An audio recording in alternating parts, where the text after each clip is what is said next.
이제 빚내서 집 사는 시대는 끝났다고 합니다. 정부가 정말 작정하고 나선 것 같은데요. 오늘 이 시간은 이 강력한 대책들이 우리 부동산 시장과 금융 생태계를 어떻게 그리고 얼마나 바꿔놓을지 한번 제대로 파헤쳐보겠습니다. 자, 보세요. 부동산 시장과 금융의 과감한 절연. 이건 그냥 정책 하나 바꾸는 수준이 아니죠. 이건 사실상 정부가 시장에 던지는 선전포고나 다름없습니다.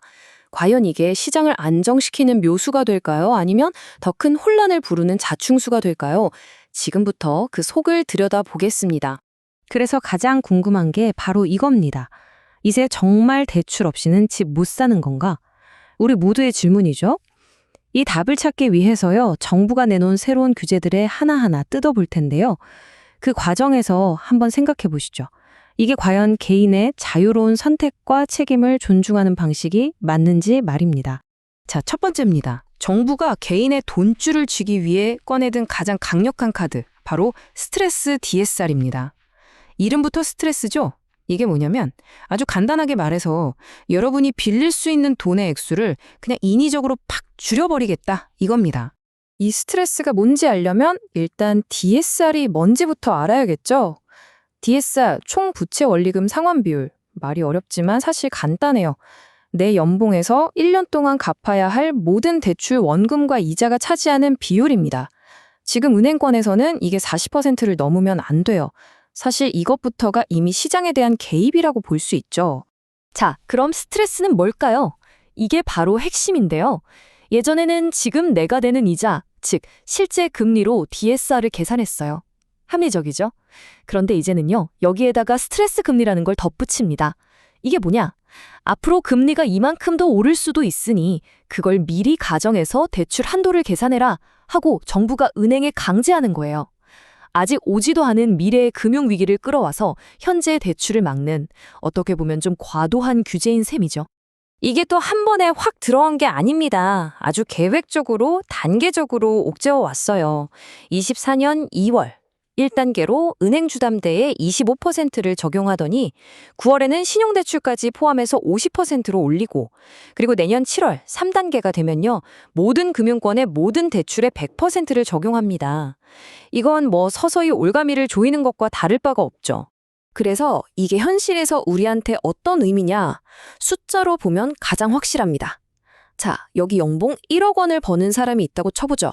이 사람이 대출을 얼마나 받을 수 있는지, 규제 전후로 어떻게 달라지는지 한번 보세요. 보셨죠?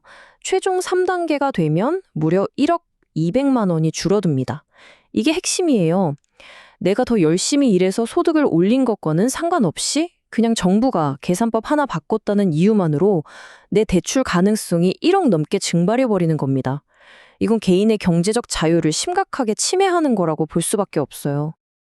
자, 그런데 이게 개인의 문제에서 끝나지가 않습니다. 이제는 아예 나라 전체의 돈줄, 그 수도꼭지를 잠그는 단계로 넘어갑니다. 훨씬 더 큰 스케일의 통제죠. 한번 보세요. 보통 경제가 성장하는 만큼은 돈이 돌아야겠죠? 올해 경제성장률 전망치가 대략 3에서 4% 정도 되는데요. 정부가 정한 가계대출 증가율 상한선은 고작 1.5%입니다. 경제는 성장하는데 돈은 그 절반도 못 돌게 꽁꽁 묶어두겠다는 거예요. 이게 경제에 활력을 불어넣는 정책일까요? 아니면 혈액순환을 막는 정책일까요?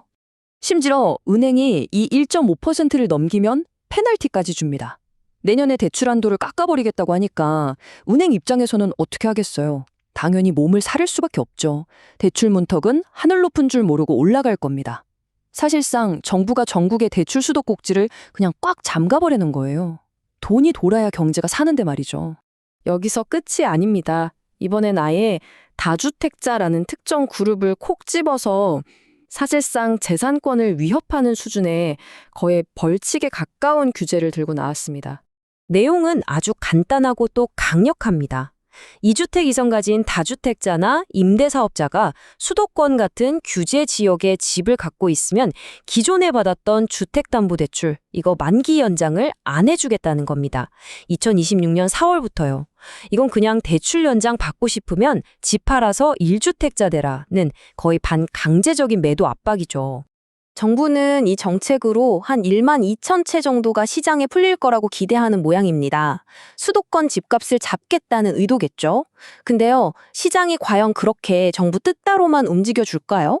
이런 인위적인 개입이 낳는 예상치 못한 부작용, 이른바 풍선 효과는 없을까요? 바로 이 지점입니다. 여기서 정부 정책의 허점이 드러나기 시작합니다. 서울 집값 잡겠다고 던진 돌에 엉뚱하게 지방에 있는 개구리가 맞아 죽는 격이 될 수 있다는 거죠. 자, 생각해보세요.